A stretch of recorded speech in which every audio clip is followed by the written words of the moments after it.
With so much of the world's oil reserves being found in that part of the world, the economic impact of the war is already being felt by Canadian consumers at the pumps. And Donald Walker isn't sure what the next fill-up will be like. It's worrying for sure. I mean, gas is, expensive as it is, and then with this war affecting it, who knows where it'll go. It seems like every time there is a war or something going on, always the prices go up and down, even though most likely we have some put on the side like reserves. While oil and gas analysts say the current price at the pump doesn't reflect any damage to refining facilities. So under the arrangements in the IEA, the exporters of oil like Norway, like Canada, we don't have to have reserves because we're providing oil to the market. Global oil markets have just been thrown into crisis, and Canadians are already feeling it at the gas pump after US. And Israeli strikes on Iran killed Supreme Leader Ali Khamenei, Iran retaliated by shutting down the Strait of Hormuz, cutting off a route that normally carries about 20% of the world's oil. Analysts say the disruption could be twice as large as any supply shock in history, and the global economy is now bracing for the fallout. The International Energy Agency announced Wednesday, March 11th, that its 32 member countries unanimously agreed to release 400 million barrels of oil from their emergency reserves. That's the largest release of emergency oil stocks in IEA history, more than double the 182.7 million barrels released in 2022 when Russia invaded Ukraine. IEA Executive Director Fatih Birol stated, "This is a major action aiming to alleviate the immediate impacts of the disruption in markets." But to be clear, the most important thing for a return to stable flows of oil and gas is the resumption of transit through the Strait of Hormuz. Canada confirmed participation, though the precise amount won't be determined until the end of the week, according to Natural Resources Canada officials.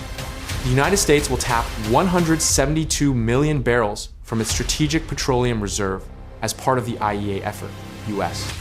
Energy Secretary Chris Wright said the release would begin next week and take roughly 120 days for delivery. Japan announced it would release about 80 million barrels from private and national oil reserves. Japanese Prime Minister Sanae Takaichi noted Japan gets about 70% of its oil imports through the Strait of Hormuz and would begin releasing reserves Monday. France will contribute 14.5 million barrels. French President Emmanuel Macron said the 400 million barrels amounted to the equivalent of 20 days of the volume being exported through the Strait of Hormuz. But here's the brutal reality. 400 million barrels represents about 4 days of global consumption. And the Strait of Hormuz remains essentially impassable. According to the IEA, export volumes of crude and refined products are currently at less than 10% of pre-conflict levels. That means roughly 15 million barrels of crude oil and 5 million barrels of other oil products are choked off from global markets every day. The math is devastating. Analyst Rory Johnston of Commodity Context explained, "For every day that it does, the world loses about 15 to 20 million barrels of production. That loss, primarily to Asian markets, is kind of an air pocket in global oil supply that will soon hit shore. When that air pocket lands, that's when inventories are going to start drawing really aggressively, and that's when the physical market will force some kind of higher price." Oil prices have been on a roller coaster. Brent crude futures soared near $120 per barrel on Monday, March 9th, before falling back. As of March 11th, Brent traded around $92 per barrel, up $20 for the month, and about 23% above the $73 level it was trading before the conflict began. WTI crude was trading about 28% higher. But even after the IEA announcement, oil prices continued climbing Wednesday. US oil rose 5% to $88 per barrel. Brent crude also up 5% to $92.50. Traders aren't convinced the emergency release solves anything long-term. An IRGC spokesperson warned Wednesday, "You will not be able to artificially lower the price of oil. Expect oil at $200 per barrel. The price of oil depends on regional security, and you are the main source of insecurity in the region." The IRGC stated it will not allow a liter of oil through the Strait of Hormuz, and any vessel linked to the United States, Israel, or their allies will be considered a legitimate target. Iran is now laying mines in the vital waterway, according to 2 people familiar with US intelligence reporting. Although the mining isn't yet extensive, Iran is believed to have around 6,000 naval mines in its possession, according to a US Congress report published last year. Ben Emmons, chief investment officer at FedWatch Advisors, wrote, Iran's success in laying mines in the Strait has taken the crisis into a new dimension. With a material military campaign shift, Iran's chokehold on the Strait will intensify with potentially more mines given its capabilities. That is why the oil market views the IEA's 400 million barrel release as a water pistol, not a bazooka. On Wednesday, March 11th, 3 ships were hit by projectiles near the Strait of Hormuz, according to maritime security firms, including a Thai-flagged bulk carrier Mayuri Nari attacked about 11 nautical miles north of Oman. 3 crew members are missing.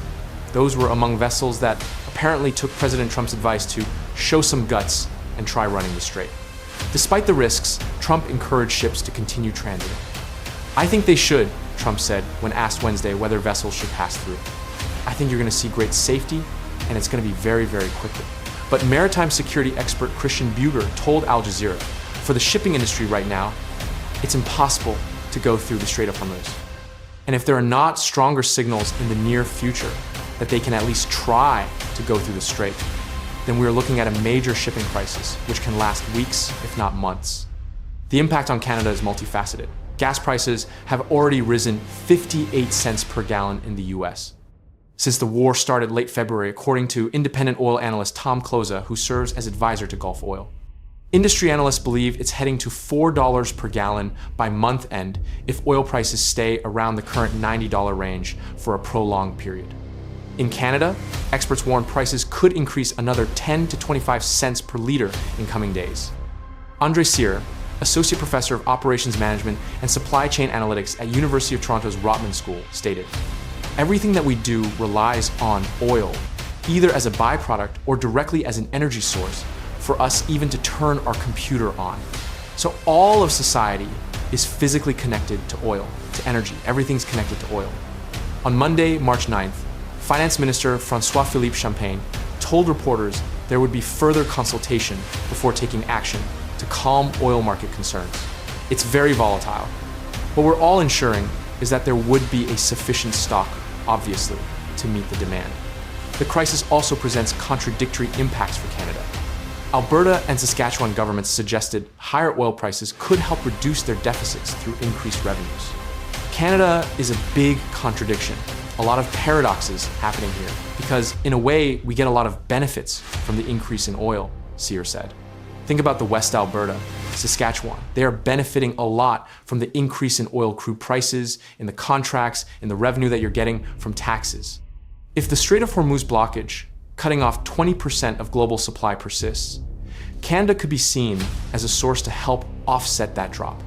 Canada is a net oil and gas surplus producer and exporter, and it will be for the next year even more, noted analysts. Those benefits may only materialize if the war stretches long term. But the demand side tells a darker story. Rising fuel costs will spread across the economy, increasing transportation costs, pushing food prices higher, intensifying inflation pressures. The IEA's oil market report for March 2026 warns, the coordinated emergency stock release provides a significant and welcome buffer. But in the absence of a swift resolution to the conflict, it remains a stopgap measure. The ultimate impact on oil and gas markets and the broader economy from the conflict will depend not only on the intensity of military attacks and any damage to energy assets, but also crucially on the duration of disruptions to shipping through the Strait of Hormuz. Bob McNally, president of Rapidan Energy Group, stated, oil prices are likely to keep rising until either a ceasefire or the military degradation of Iran's attack capabilities occurs, allowing tanker traffic to resume. Our expectation that this crisis could last for months instead of weeks likely means markets are underestimating the disruption to global energy markets. The global oil crisis just exploded. Canada's gas prices are rising, and 400 million barrels of emergency reserves might buy the world a few weeks at best. But until the Strait of Hormuz reopens, this crisis has nowhere to go but worse.